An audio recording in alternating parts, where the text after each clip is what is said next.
There it is. And we're live. Ladies and gentlemen, come one, come all to the greatest countdown show, or greatest movie countdown show on the internet, the Cosmic Countdown. I'm just my 2 cents. This is the show where myself and my friend and co host Aaron the Dog count down our top 100 favorite movies. Please, as you enter the theater in an orderly fashion, smash the like button, subscribe if you haven't. Like I mentioned, I'm joined, as always, by Aaron the Dog. Thank you for being here with me. As always, how are you today, my friend? Oh, I'm good. I'm good, man. Happy to be here. Happy to be finishing up the final or the the second to last of or third last second to last of this uh, quarter of movies here. Mm-hmm. So the 25s through the 50s have been really I feel like more controversial in some ways if we're just talking about the Inception, Indeed. Paprika, Memento corner of it. But overall, I think there's been a couple times on both sides where one of us has sent a movie that surprised the other one. And I almost feel like this section of the movies are going to be like of the ranking is going to be more controversial than the final 25. I don't know about you. I feel like we're going to have a lot of matches and a lot of more understood why they're in our top 25. Dude, I totally agree, and I know that for a fact because there's a few punts that we still have left to field, and I wouldn't be surprised if we got a few more punts as we dig into the top 25. So yeah, I'm much of the same mind, man. I'm really getting excited. This is and yeah, to your point about the last few weeks being pretty controversial. Yeah, and it's just gonna happen. Like it's just like these are movies that are like near and dear to our hearts, and we're not always going to see the same way on them. But man, I will say that there's been a couple times where, and it'll even be in the same week where it's like, yeah, we'll feel really differently about one movie, but there'll be one where we surprisingly like see eye to eye. Where like I'll go into it thinking like I didn't think you were gonna like see Black Sheep as like the superior like Farley Yeah. and Spade vehicle, and I was very pleasantly surprised with that. So yeah, man, there's been a few nice like twists and turns along the way. Yeah, if we all have the same opinion, it'd be really boring with everything. Lame as fuck, dude. I don't want any part of that. So I think that's all Yeah, good.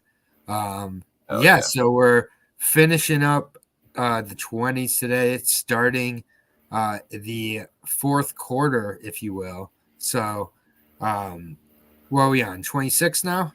So yeah, we're starting. We're going 30 to 26 today. Yeah. Okay.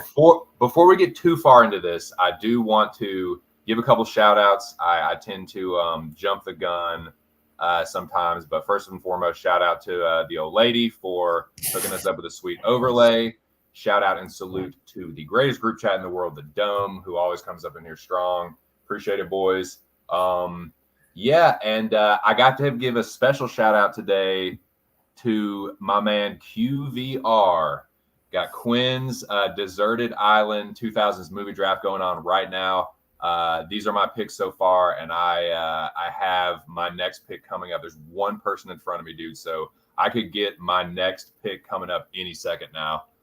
But yeah, this has been fun. It's me and like half of the draft is 32 people. Half of the draft is people I went to high school with, and a couple good buddies, and like it's been crazy. It's been a lot of getting used to with the slow draft. But yeah, I've settled into it, and yeah, man, my 6th round pick is coming up any second now. So that's been kind of a fun thing going on, kind of as this countdown has been going the last couple weeks, and yeah, it's been interesting. Shout out to Quinn and everybody involved in this crazy thing. Right on. So Right yeah, man. on. Yeah, Yeah, we'll set up an MMA movies draft or something at some point. yeah, dude. Yeah, Um, I'm up for anything, man. do you find your strategy like adjusted to are these people kind of more common film people? So Is it a mixture of people, would you say? dude, yeah, I'll send you the big board or the draft board so far. It's funny because there's people What that was the have most surprising movie picked in round one? probably Emily. Someone picked Amelie in round one. Amelie, yeah, in round Jeez. one. Yeah, Jeez. that was the I most would have just surprising. hit that one for like round 4 or 5. I feel like. But yeah, like my strategy, like there's definitely a few dudes in there that have very similar taste as me in movies, and like a couple that I've been like, fuck, dude, I was trying to get that one. But yeah, like my comedies are pretty much set, so I'm gonna be kind of like adjusting my next few, and I feel pretty good that like people aren't. There's a couple that I know, like a couple that do. How do they determine the winner? Is it a group vote? So yeah, it's like multi-tiered voting. There's like it goes out to a group of random people, I think, and then there's once it gets to the next level, there's like a different thing. I can't remember exactly, but yeah, it's fun. It's nice. Like, dude, some of these people I haven't talked to in 20 years. It's been kind of wild, but yeah, that I had to shout them out, but. Yeah, dude. So I can't remember who do we say is going to go first or second? I'll go first. Why not? Okay. All right. Well, let me get the banners ready. Shout out to Big Show and shout out to Bo Jackson. Bo Jackson asking about Babe. Babe did not make my list, but it was close. Babe's a great movie. Both Babes. What up, boys?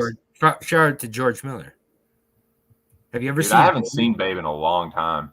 Dude, Babe's good. Like, those are good movies, both of them. Dude, that movie, like, I remember that being a tearjerker, dude. It made me sad. Yeah, it's super sad. Babe and Babe Pig in the City, both good. Good shout outs, Bo. Much better. Babe reminds me a lot of Charlotte's Web. Like, both of those are like good, but made me sad, dude. Yeah, absolutely. Yeah, so let's go ahead and number 30. All right, let me get my. Sorry, I'm slacking, dude. I'm working on my producer skills, man. I'm no Big Show. Great. You just give me the green light when you want me to go. All right, cool. Kill some time. There is your top 50. Yep. And let's just hook on it. Yep. All right, ready to go. Fire when ready, sir. All right. I think this is your top 50. That's scrolling right now. Yeah, here we go. Yep, there we go. Thank you. That looks much better. This is why I need an Aaron the dog here. Yeah, I was like, these aren't my movies, bro. So my number 30, it's one of the movies definitely on my list that I can kind of credit with a lot of my decisions later on in life. I think it imprinted on me for better or worse. One of the best movie stoners of all time in Smokey. Craig got fired from his day off, fired on his day off for stealing boxes. It's F. Gary Gray's Friday, the original. 1995.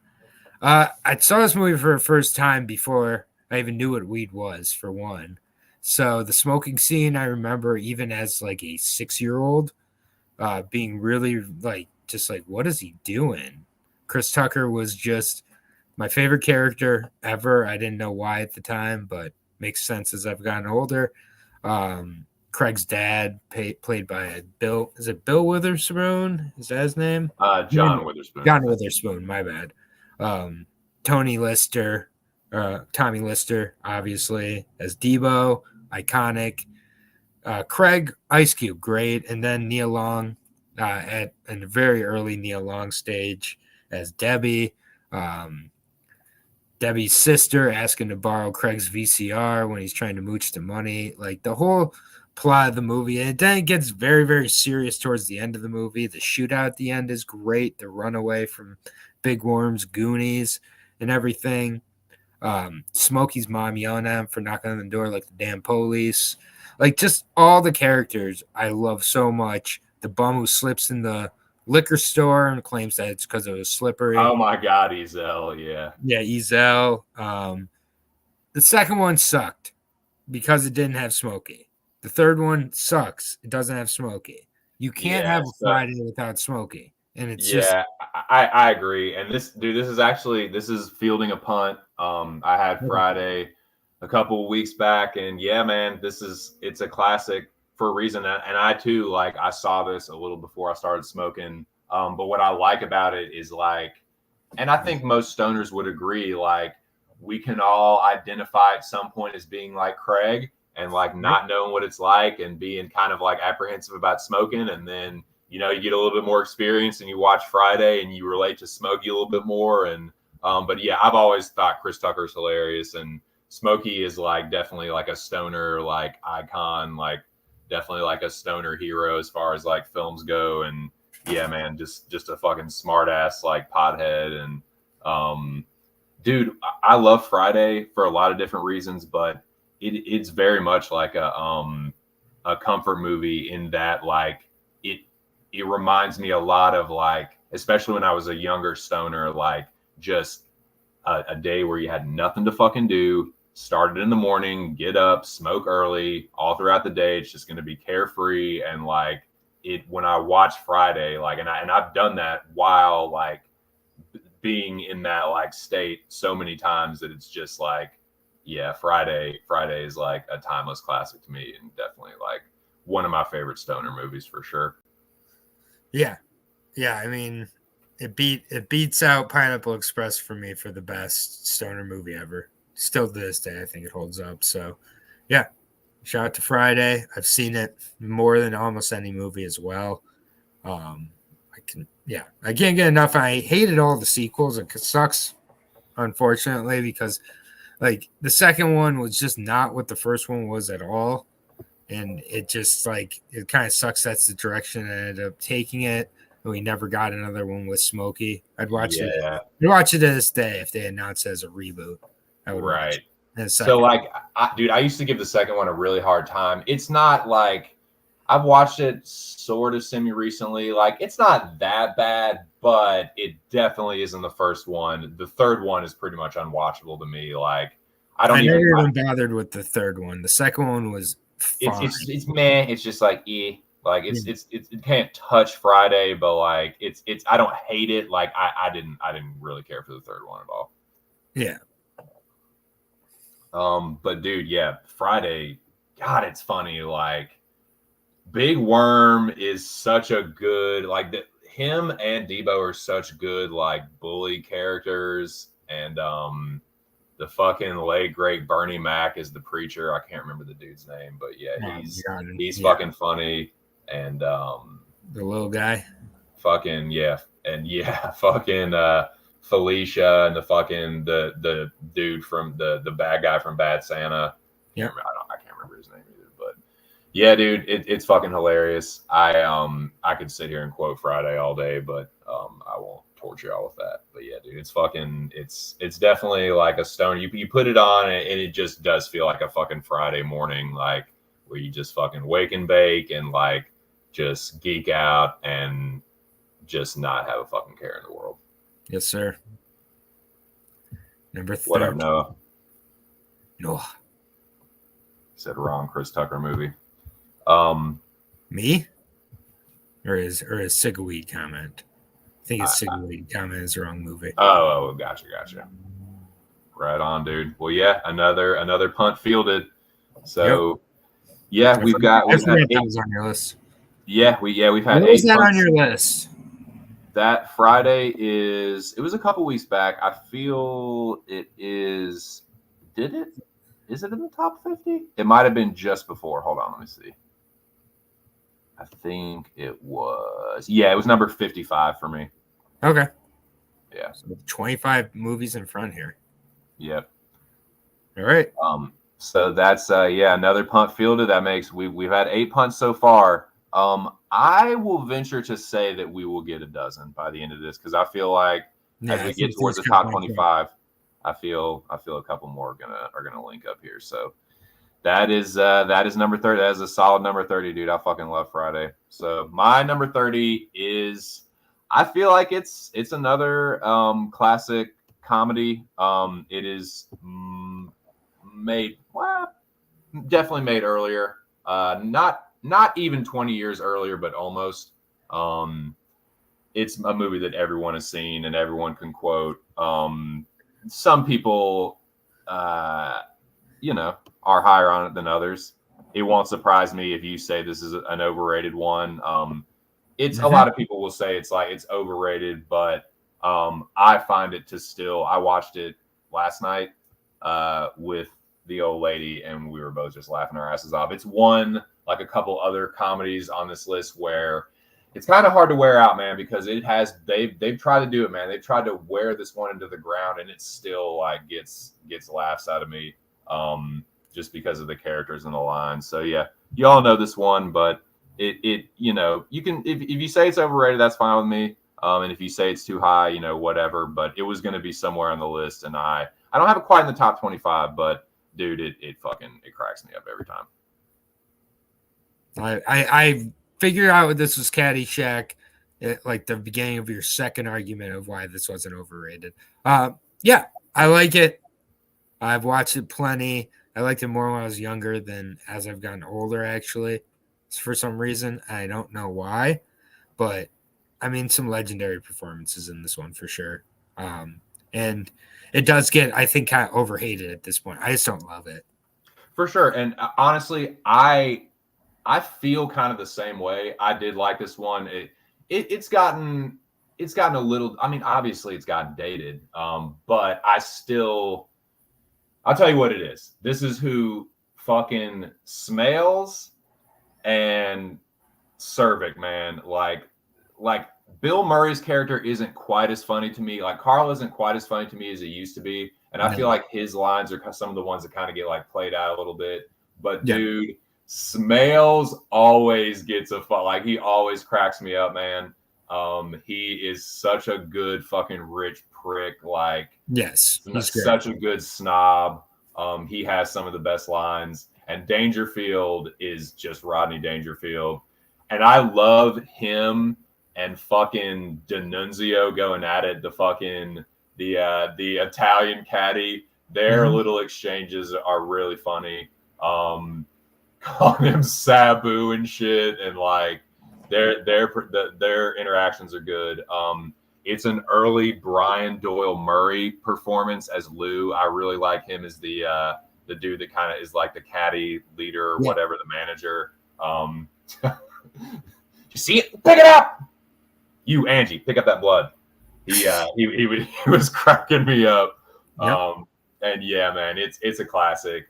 It has been worn out, and people want to call it overrated. It's fine, but I still think it's fucking good, and it's still got. I mean, fuck, dude, it's older than me, man. It's over 40 years old, so like, you know, that I feel like that's got to be taken into context. For a movie that was almost made in the 70s, like it's still pretty funny. So yeah, had to be somewhere on the list for me. Yeah, totally fair. Totally fair. I think our second Rodney Dangerfield movie of the list between two. And they smoke weed, dude. Yeah, well, they do smoke weed. That is correct. Yep, smoking grass, poor caddying.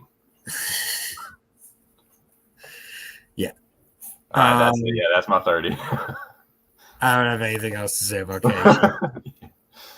All right, 29. Gonna bring my brow back down for a 1976 classic, Sidney Lumet directed Network. Have you seen Network? I have definitely heard of Network, but I have not seen it. You need to watch Network very soon because it is one of the GOATs. First of all, it's in my top 30. So these are, like, for me, like bona fide 5-star movies. Like, there's no doubt about it. This is a 5-star movie for me. I don't want to spoil a lot about it, but Peter Finch puts on a performance as Howard, who's like a lead news anchor who's being announced that he's being canceled. So he starts to kind of not give a fuck. Says he's going to kill himself on air, and then the ratings start to go up. But Robert Duvall, Faye Dunaway, William Holden, like just a super stacked cast. Sidney Lumet has made some of the best movies of all time, and I think this one is one of my favorites. I have another one that's even higher for me coming up a little bit later. But yeah, it's about a veteran anchorman who's been on there for 25 years, says he's going to kill himself, and then on his farewell broadcast, and the network execs rethink their decision as they see the ratings spike for him. So it's just got a lot of really good commentary to it, social commentary, media commentary, just overall a really well-written movie as well. Perfectly acted, and underrated 70s classic. So I had to put it on there. Network. Nice. Yeah, I've definitely heard it. It always gets spoken of highly. And I'm mad as hell. I'm not going to take it anymore. That's from yeah, this. I've definitely heard that line. Yep. Yeah. I've never seen it in its entirety. So let me go ahead and add 5 this to my stars. ridiculous fucking 5-star movie. Better than 5-star. any movie I've talked about so far. Those are high marks, man. Yeah, it is probably one of the best movies in my top 30, honestly. But I do keep the brow a little bit low at some points, but my last 3 today aren't super low brow, I don't think. So Cool. Sorry, I was muting the fans going. So it's okay. It's all good. It's just that's all I gotta say about Network. If you haven't seen it out there, go check it out. Yeah, I definitely need to, man. I do like going back and watching some of the classics. Just to like. There's some great older movies, man. Yeah, and they're movies that like the directors that I do like and know and enjoy their movies. They were definitely like influenced by a lot of these great directors and films. So I need to check some of them off my list. Yeah, it's not just like influence though; they stand on their own, and they're influential because they stood on their own. So it's like, I don't know. There's some all decades of movies have some great movies, but the 70s I think is the best decade of film. It has some really strong ones. There was this guy, I don't even think we're mutuals anymore, but a guy that I used to follow, and he would put out tweets that were like, okay, the best movie of this year or whatever. And I would go back through and I would put my I would find like 10 from each year that I liked the most. And I was surprised when I went back through some of the 70s years, and I was like, oh man, there's so many more good movies from the 70s than I I'm obviously a big 90s movies dude, and like some other decades too, but like the 70s is like there's so many fucking classics from that decade, man, like in a crazy way. Yeah, for sure. But this one's great.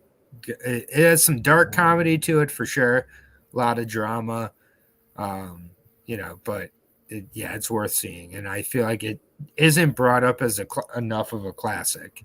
Like some circles obviously do bring it up, but like I feel like in general, like this should be recognized as one of the best 70s movies of all time because I think it is. Well, you have definitely done Sidney Lumet a great service, and yeah, man, I appreciate won't be the last time I'm talking about him. I have one more from him coming up, I think in my top 10. Nice, dude. Well, there you go, man. Another Lumet banger from ATD. 5 people in the building, man. Smash the like button, boys. Hope y'all are enjoying your stay in the theater. I'll tell everyone in the concession stand to get the popcorn ready and get the that organic fair trade butter that we is only. So man, smash the like button. Hope you're enjoying the show. So this is my number 29, not number 29. Okay, number 29 for me. I'm going to go from very, very silly to super fucking serial. So serial, man. My number 29 is also a classic for much different reasons. I'm not going to spend too much more time building up. I'd rather just like tell you what it is and let's talk about it. It is a movie that I watched not last night, but the night before. And it was interesting because there were things that I used to like about it that I like didn't like or felt didn't hit quite as hard, but there were other things that hit way harder than they used to when I was younger. So overall, I still loved it, and I was a little worried. I was like, man, I haven't seen this in a while. I know that certain like scenes and shit are considered like all fucking time, but as a whole movie, like I haven't seen it, and I want it to still hold up, and it did, man. Like I said, a couple scenes were like, okay, this is not like exactly as I remember, but some things hit harder, and this was, dude, it's hard for me to watch this movie and not just be a fucking sobbing mess, but I think I'm just going to go ahead and say it, man. To me, this is the greatest war movie ever. it just hits too hard for me. I saw it in theaters with my old man, and yeah, dude, he was fucking crying. I was crying. My fucking grandfather saw it, and he was fucking crying. My uncle, who was in the army, who served in fucking combat, he was fucking dude. Like every like man in my family that like was in war, or like any has seen this and just like has not been able to keep it dry. But I think not even like with the veteran shit, just watching it as a movie, it's just really fucking good. It's just a fucking good movie. Like everyone talks about the D-Day scene, like the opening, like the Normandy invasion, and it is intense, man. It is like still like one of the most intense, realistic looking like scenes ever. When I saw it in theaters, obviously I wasn't ready. Like when that fucking like when that gate comes down or that fucking door comes down on the fucking boat and they just start getting lit up, like I was fucking 14, maybe 13 or 14. I was like, holy fuck. So yeah, I wasn't quite ready for what I was about to see, but having watched it several times now, what I really liked about this particular watch was the interactions between all the dudes in the squad that have to go save Private Ryan or go look for Private Ryan. The performances really stood out to me a whole lot more. Obviously, like Tom Hanks gives a really good performance, but a lot of the supporting cast really like had just really strong stuff from Barry Pepper, Adam Goldberg as Mellish. Upham is obviously a character that people focus on, like when they analyze the movie. I'll talk a little bit about him, but Giovanni Ribisi as the medic Wade, that's some of his best acting of any movie that I've seen him in. I'm trying to think. Yeah, Barry Pepper is the sniper. He's fucking awesome. Ed Burns as Ryben, the fucking like the kind of like hard edge fucking Brooklyn dude, and Horvath, dude. Tom Sizemore as Horvath. That's one of his greatest performances. Yep. It's a tearjerker. It's a real emotionally heavy movie. Damon gives a good performance as Private Ryan. But yeah, I really liked the camaraderie between. This is one of the best war movies for showing like kind of. I mean, I've never fucking been to war. I've never been in the military, but like just from what I've heard, the people that have, it's pretty like true to like how, you know, fucking dudes are that have to that spend a lot of time with each other, or like, so yeah, it's very it's realistic. It's dude, Ted Danson's dude. I would be remiss if I did not mention, I forgot how fucking much Paul Giamatti was in this movie. Yes. Paul Giamatti had a way bigger role in this, or way more of a supporting role, and was in it for way more than I remember. Like he's the dude who's like, I got a nightcrawler, I got a fucking hitchhiker in my boot, and the fucking wall comes down. And but dude, there's a lot of crazy scenes. The battles are insane. But yeah, I really like the brotherhood, for lack of a better word, and the camaraderie and the interactions and shit. I really appreciated that a whole lot more on this watch. And it's a fucking beautifully shot movie. Like the scenes of them coming up over the hill and marching through the fields and like talking about how they're feeling about the mission and like how the mission fucking changes them, and like I don't know, man, it's fucking great. It is. You can if you want to say there's better Spielberg movies, I'm fine with that, but this is definitely my favorite and one of his most important. Yeah, man. I don't know what else I can really say. You just ate that you just gnawed on that bone and then threw it to me afterwards. So, sorry, dude. Yeah, I was gonna bring up Paul Giamatti. I was gonna bring up Tom Sizemore. Nope. The Omaha Beach sequence, obviously, like that alone, I think showed what a great director Spielberg is, even if he's not one of my favorites. I do definitely have my movies from Spielberg I love, and this one is one of them. Didn't land on my list, but still really do like this one. Big Show saying number one for him. Yeah, all the performances are what this really hinges on, and the interactions kind of between them. At times being like, this Ryan guy, you better be special. You better cure cancer. Come up with the light bulb or something. Yep. Just like those types of lines, and the inevitable tragedy that's coming for him, and also how it just kind of discusses survival and how even if you survive, you carry something on with you that's pretty real. Yeah, the consequences that and dude, consequences of survival, yeah. People that have studied World War II already know this. Even the guys that were quote unquote commandos or rangers, they were just ordinary dudes that came from regular ass jobs and backgrounds and went to war to fucking save us from the fucking Nazis. So it really does a good job of showing these are just ordinary dudes thrust into extraordinary situations, and there's a lot of cliches, but it's all handled really tastefully, and it's fucking funny, dude. It's really a lot funnier than I remember, considering the content and the material. But I just think that makes it even more real, and yeah, it was. I really enjoyed watching it this time through, and God, I was fucking sobbing a couple parts, man. Yeah, I should revisit it. I haven't seen it in quite a while, honestly, but I respect it for sure. Yeah. All right. 28. I'm in 1998 for number 28. And I misspoke earlier when I said that Smokey was the best stoner character of all time, because there's one dude who's all right, hold on now. Hold on. Let me stretch my legs here. Let me. Yeah, we're gonna be all right. punny. Yeah, maybe I heard the year. So the Big Lebowski is my number 20. Yeah. Hold on. Let me stretch my leg real quick. I'm fine with getting this karate stretch right here. Yeah, yeah, bro, that's a big pun. You can save that for a few weeks, Bobo.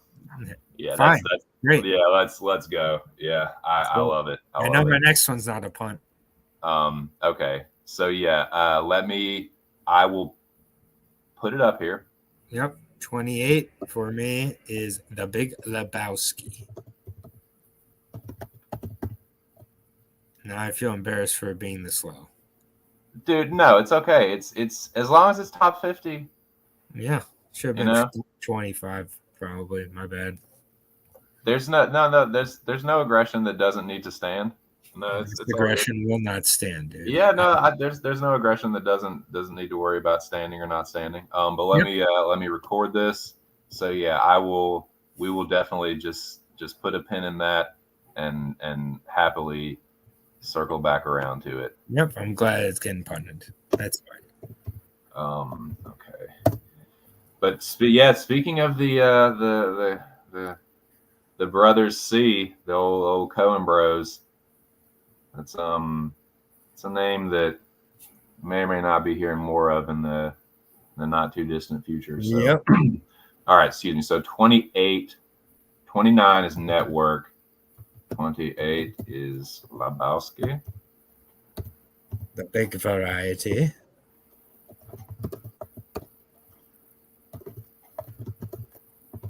I said we come back and we cut off your Johnson. Stomp on it and squish it. Okay. All right. Got that recorded. That is down. All righty. So we will circle back to I'm not Mr. Lebowski. You're Mr. Lebowski. We'll circle back to that. Number 28 for me. I'm going to keep it sort of serial, but this is another one that's the content and overall it's a pretty serious movie, but it being that serious, my God, is it funny. This is another one I saw in theaters. We're going to keep it mid-2000s with this one. This is a very, very, very well-known movie. It's a pretty well-respected movie, too, by a very, very well-respected director. Let me get I always forget to switch over to my things here. Let me make sure that and of course, I know I'm not fucking up to date with this. Yeah, of course not. 30, Caddyshack. So yeah, man, shout out to the 4 people in the building. Hope y'all are enjoying the show. Smash the like button if you have not already. Subscribe if you haven't, obviously. Subscribe to Aaron's channel. Subscribe to Why We Love Horror. Check all those jankses out. So 29, Saving Private. Yep, he better go do something special, because I wouldn't trade 10 Ryans for 1 Vecchio or 1 Caparzo. All right. So number 28. Yeah, we're gonna keep it. We're gonna keep it serial. We're gonna keep it. Yeah, like Saving Private Ryan. This movie was well thought of, and it was showered with awards.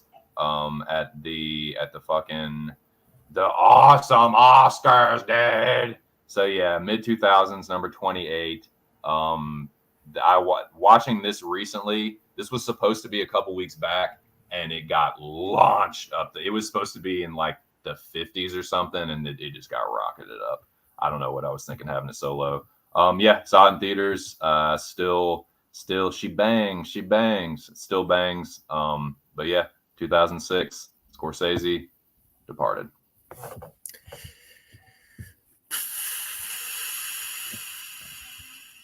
Tell me how much you hate it. Go ahead.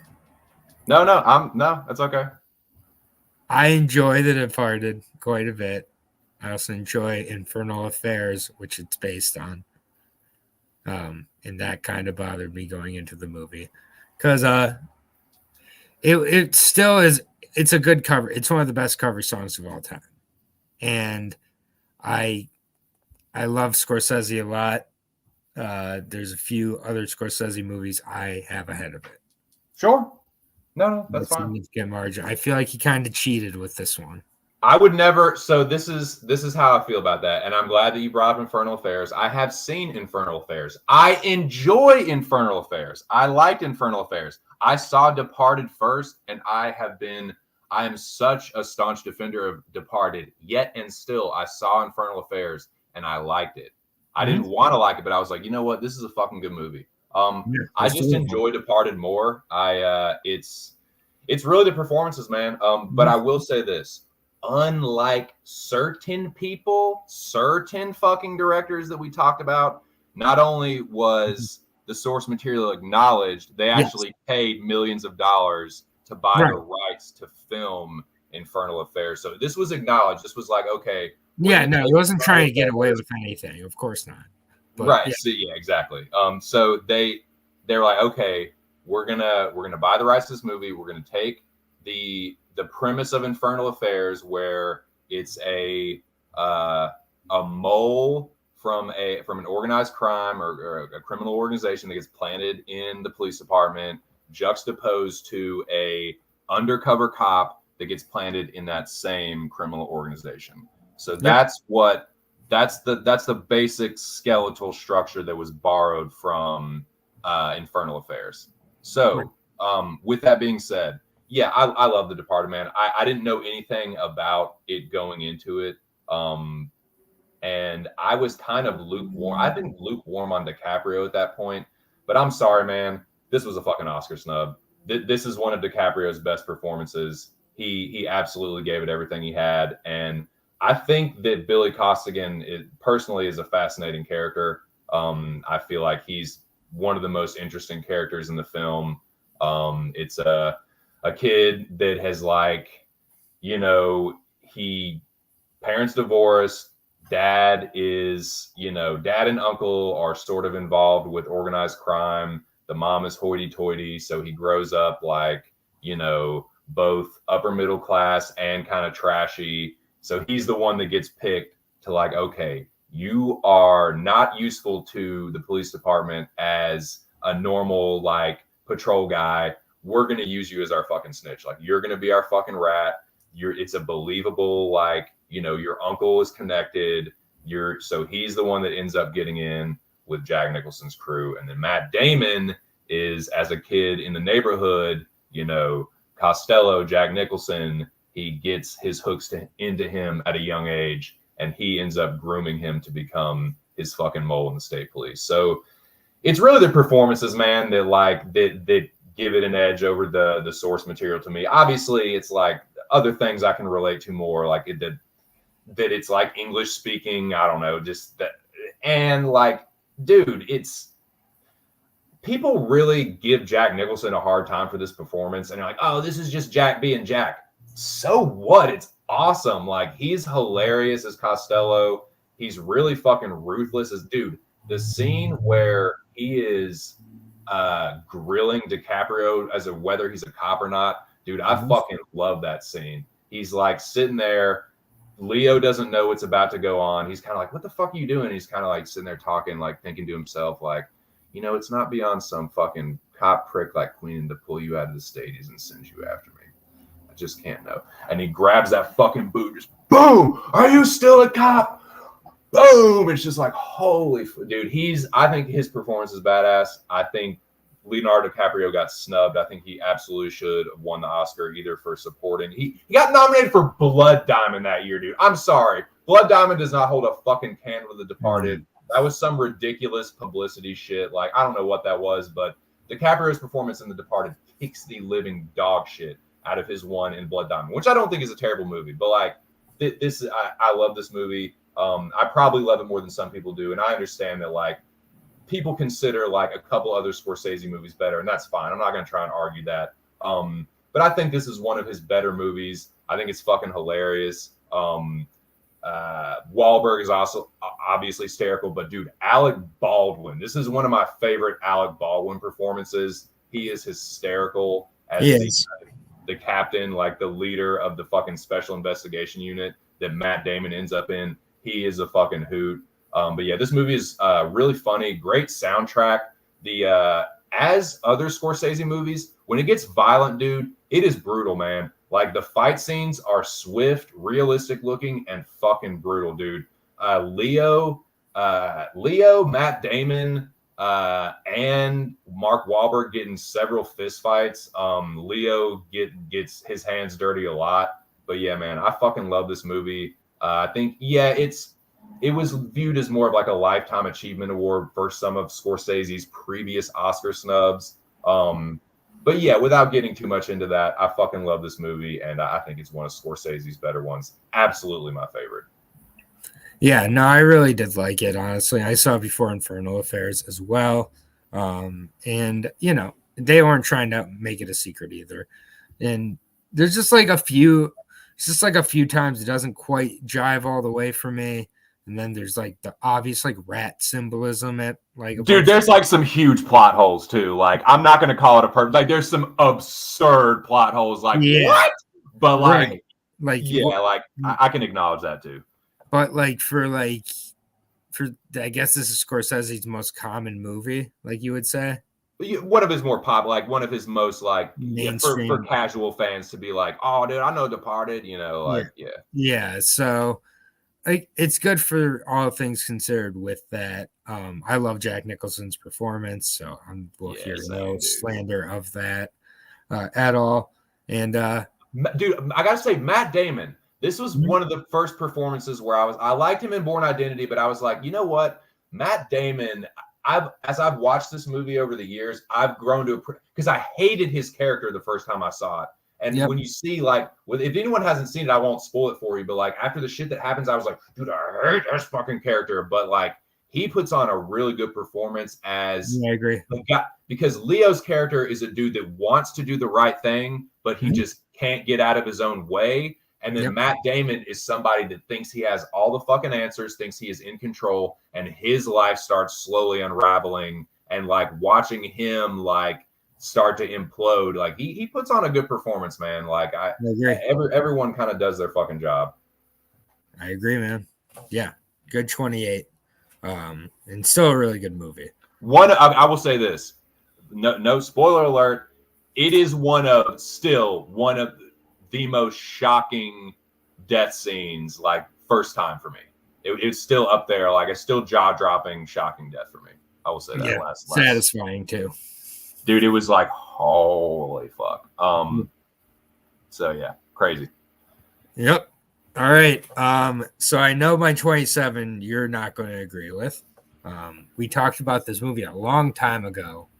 when Oh yes, you made mention of this a little the last week or so. and Yeah, I've been waiting for this. Steven Spielberg directed it. I believe it's let me just double check. I'm pretty sure it's my favorite Spielberg according to my list, and yep, it is my favorite Steven Spielberg movie. Nice, dude. I won't even guess because I don't want to. It's Catch Me If You Can from 2002. Okay. Yeah, the true story of Frank Abagnale Jr., who basically becomes known as one of the best con men of all time, ends up working for the FBI. I did not know any of that going in, so I learned everything. Didn't realize this was a biopic when I saw it. It's just simply the cat and mouse between Tom Hanks and Leo DiCaprio that takes us to the next level, though. It does have a slow, deliberate build-up for sure, but Christopher Walken's in that, so I'm totally fine with that. Martin Sheen also in this movie, so back-to-back Martin Sheen movies. Shout out to Marty Sheen.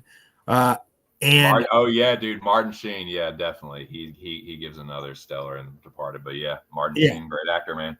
And John Williams, I think this is his best score ever. It's so upbeat, reminds me of like a Quincy Jones 70s big band type of performances, and just has so much energy to it. The color and the kind of the way this is shot and is really appealing to the eye, but it also varies into some kind of darker color gradients at some points with the darker stories.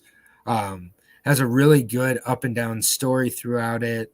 I saw it for the first time on Christmas when I was 14 or something. And yeah, I just remember leaving the theater. It was one of the first movies that I left the theater and was like, I love this. And I didn't need anybody to really tell me why I loved it. I just knew I loved it. So it was a cool experience for me there. Yeah, it's just, I love this movie, man. Leo's performance in this, I think, is great as well. Tom Hanks is perfect. Amy Adams, really good. James Brolin's in it. Jennifer Garner. Just this movie goes over almost 2.5 hours and does not really miss a step after the first 40 minutes, which are deliberate, but they're necessary for the movie.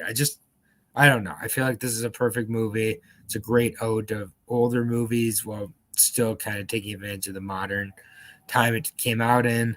Yeah, I really like all the different kind of characters that we get to see Leo play and convince people he is, and just how he does it, and then how it ends up, the solution to it, and it being a true story. Just kind of, it all really works for me. I can openly admit that I give this movie too hard of a time.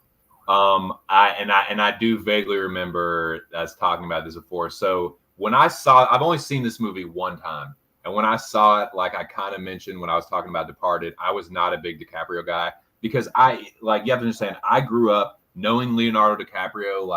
I didn't see What's Eating Gilbert Grape until later on, so I only knew him for fucking Romeo and Juliet, and it's just this heartthrob dude. And I'm 13 or 14. I'm like, fuck Leonardo DiCaprio, dude. All the fucking girls my age think he's all fucking handsome. Dude, fuck this fucking girly hair in the face. Fuck it. So yeah, I can acknowledge that I need to watch this again in good faith and see what's up, because yeah, I definitely was a hater when I saw it, and can acknowledge that it was at the time where I could probably have a more mature view of it and appreciate it a little bit more. So I will, you know what, dude, I'm going to put it on the watch list. I'm not even going to The opening sequence alone is one of the best opening sequences I've ever seen. It really is. It's just technically done at such a high level and such an ode to older, better movies like we were talking about. Right on. Yeah, for sure. And I do like Leo and Tom Hanks are both good actors. So yeah, once it's those two, it's just off to the races too. It's 40 minutes to set up and then cat and mouse the rest of the time. Nice. Well, going on the watch list. I like it. So, yeah, see that wasn't so bad. That wasn't so bad. I've seen it. I've just seen it once when I was like a teenager. You didn't give it a proper chance. Yeah, I was a teenager trying to get laid, and I was like, dude, fuck Leonardo DiCaprio, dude. He's taking all my pussy. Yeah, you're taking all the pussy that I could never get, you motherfucker. Very Yeah. So that's man, not dude, we're getting so close to the top 25. I know, man. This is getting crazy. Next week we're in the fourth quarter. You heard him, boys. Yep. So yeah, we had 6 people in here a second ago. Nice. I saw 7 earlier too. Nice. So yeah, I appreciate it, boys. For coming by. Yeah, dude, smash the like button. Check out the MMA breakdown from last night with 2 Cents and I and Lou Betcha, who was loaded. It's great. Yeah, that was a good time, man. Yeah, dude, drunk Lou. I was high as a goddamn kite. It was funny, man.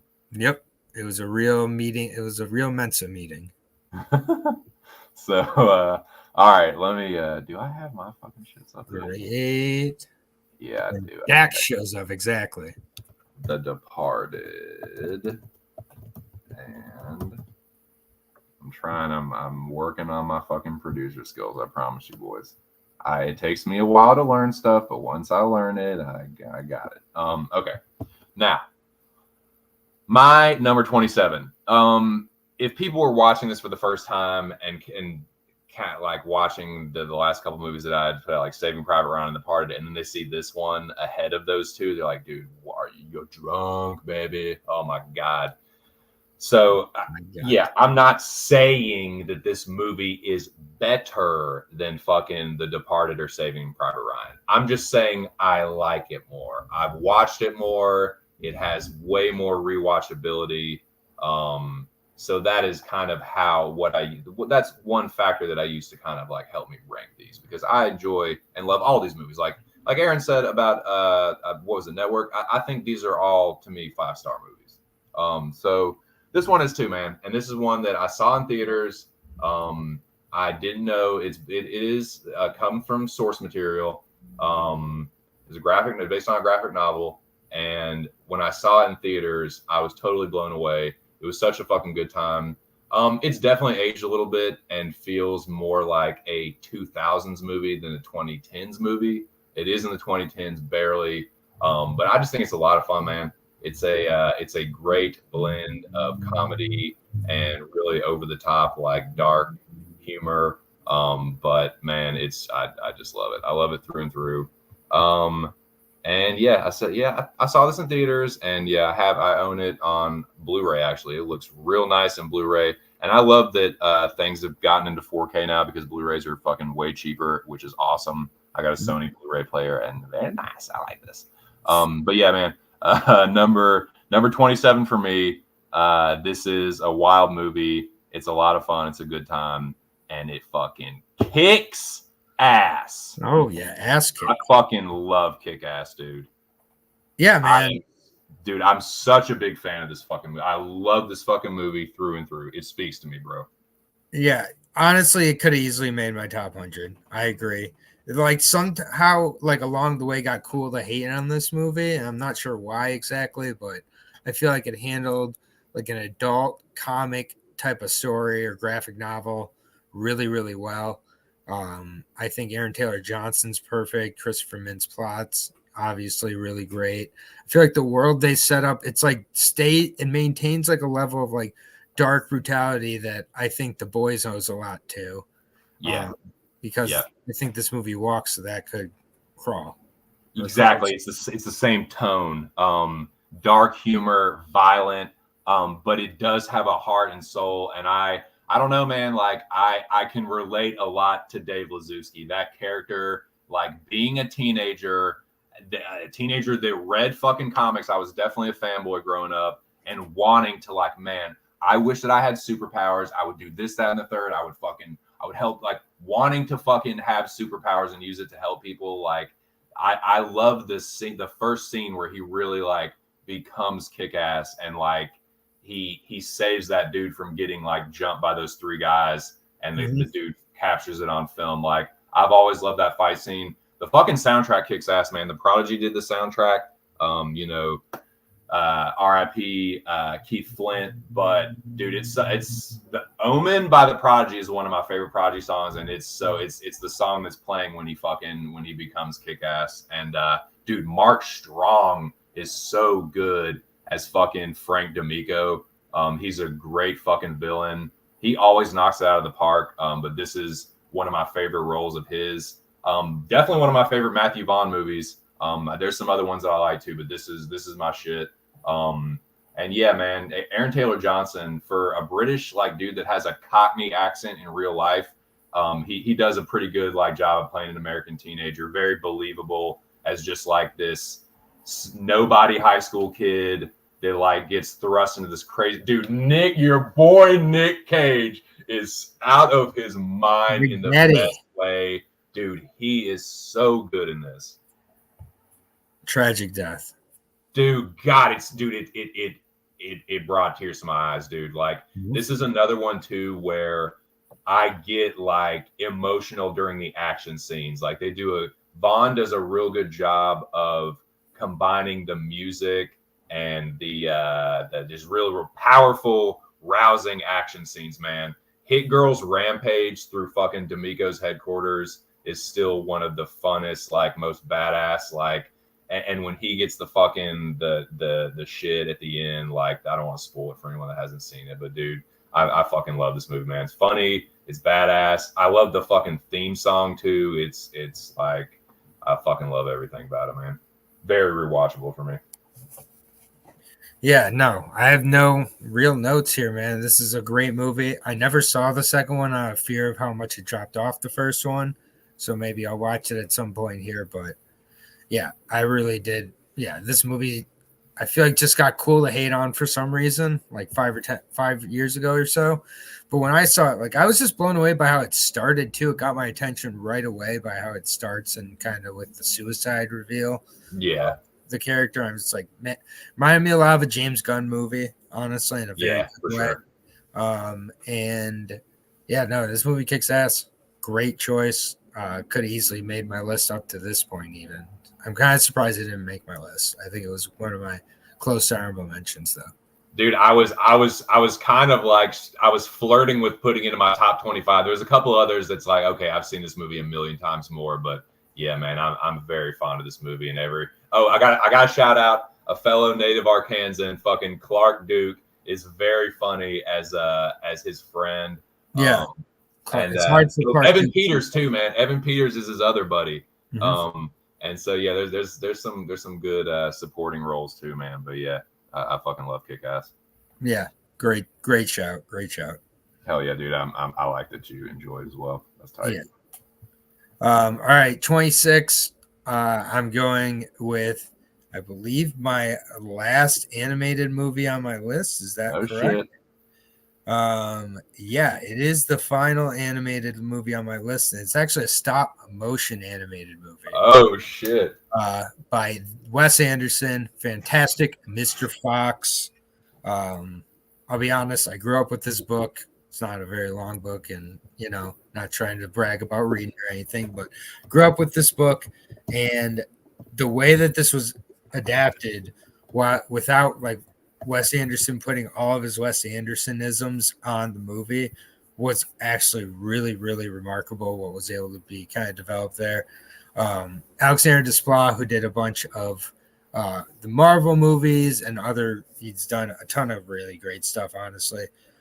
He does the music in this movie, and I think the music's so important to this kind of the story and everything like that. George Clooney is great as Mr. Fox. I think him and Meryl Streep, Jason Schwartzman, Bill Murray, Willem Dafoe, Owen Wilson, they all put in like brilliant performances. It looks stunning. It was so well done.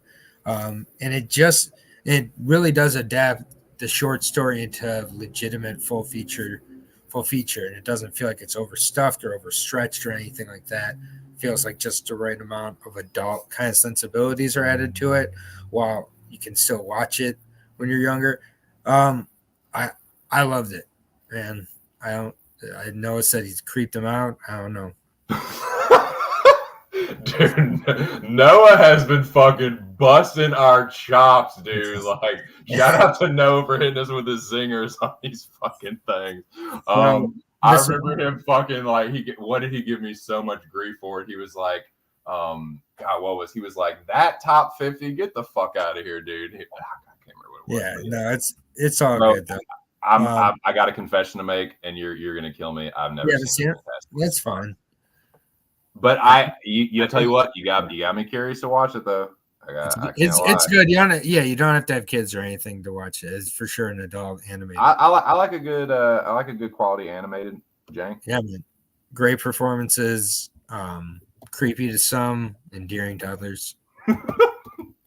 Fucking Noah busting chops.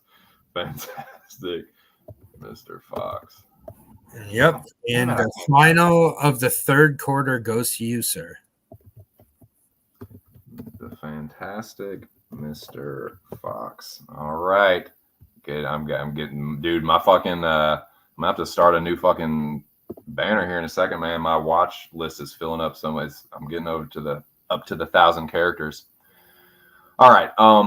This movie I just watched. Like I got done with this movie like 30 minutes before we started the stream.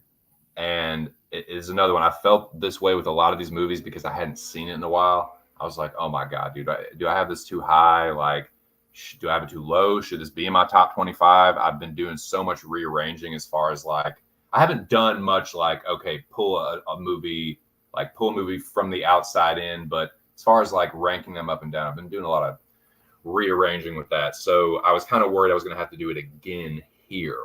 But this slots in perfectly. Like, this is right where it needs to be. Could like another one like Kick-Ass that I flirted with putting in my top 25, but I still feel it fits in nicely, solidly, like halfway through the top 50. So here we go. Number 26 for me. This is yes. I told anyone that was listening and you, Mr. Aaron the dog, that the Coen brothers would be mentioned in the not too distant future. Well, here we are. I don't know if this is going to be a punt or not, so I won't take too much more time introducing it. But my goodness gracious, do I love this movie! And yeah, if I put it in my top 25, I think I could probably still live with myself. But to me, this is one of, I feel still that people, this is an underseen film. I won't say it's underappreciated. I won't say it's underrated, because anyone that does see it just can see how fucking good it is. But I feel like a lot of people still haven't seen it. So anyone that hasn't, man, do yourself a favor. This is one of my favorite Coen Brothers movies. But man, I just got done watching it and it fucking cracks, dude. Miller's Crossing. Oof, great shot. Not on my list. I fucking love this movie, bro. This movie fucking slaps. This is all-time performances for a couple actors for me personally. Gabriel Byrne as advisor to Albert Finney and his Irish mob boss.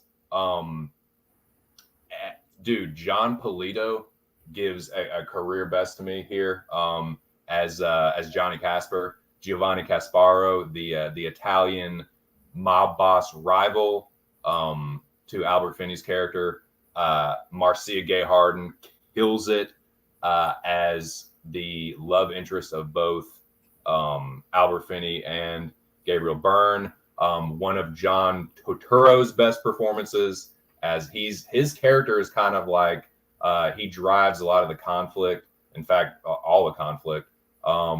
As Bernie Birnbaum, man, definitely a memorable performance. The Schmata kid, he's the I think he's a bookie, is what I think he is. What I'm trying to remember, like what his role original at the start of the movie is. I think he's a bookie that gets in trouble with Johnny Casper, and obviously like his sister is played by Marcia Gay Harden, so she's trying to like stand for him, and Gabriel Byrne ends up getting involved, and it ends up becoming a big mess, kind of in the backdrop of a mob war. And yeah, it's a bunch of crazy shit happens. But dude, the dialogue is so fucking good. It is realistic to the time period, and it just like it hits, man. It is just fucking music to my ears. Like some of the best like gangster fucking like back and forths. It is so good to me, and I really like it's definitely a thinking man's gangster movie. It's one of the best. Like I would have to say it's set in like the late 20s or early 30s. I don't know exactly, but because I don't think they explicitly state it, but I would have to think sometime around there. But yeah, man, I fucking love Miller's Crossing. Yeah, it's super slept on. I agree, 100%. I feel like it's the most underrated Coen Brothers movie. I agree. It's like a good noir made in the 90s or 80s. Very, very good. Very good pick. And I think one that a lot more people would like if they gave it a chance. I feel like the title kind of, for some reason, turns people off. It's very like forgettable. Like it's a title that you would see like what like yeah, and that sounds yeah. But dude, anyone that I will like scream this movie from the rooftops for people that haven't seen it, and everyone that I've shown it to is like, man, this movie rocks. Yeah, it really does, and one of the best by the Coens for sure. So, totally support it, man. And then no fucking accurate. I love it, man. That's good stuff, boys. Hope y'all are enjoying the show, and yeah, man, I think that does it as far as our movies for this week, man. We are just on the fucking verge of the top 25. We are right at the gate, sir. Yes, sir. We are entering the fourth quarter DAC time. Yeah. I love it, man. Ooh, Jackie boy, where you at, man? Noah fucking come for your spot with the fucking the wordplay too, the zingers. Yep. Bo was in here earlier. Yeah. Shout out to Big Show as well. Yeah, shout out to this has been a great countdown as always. This was a banger episode, man. And I love that we got to punt on Lebowski.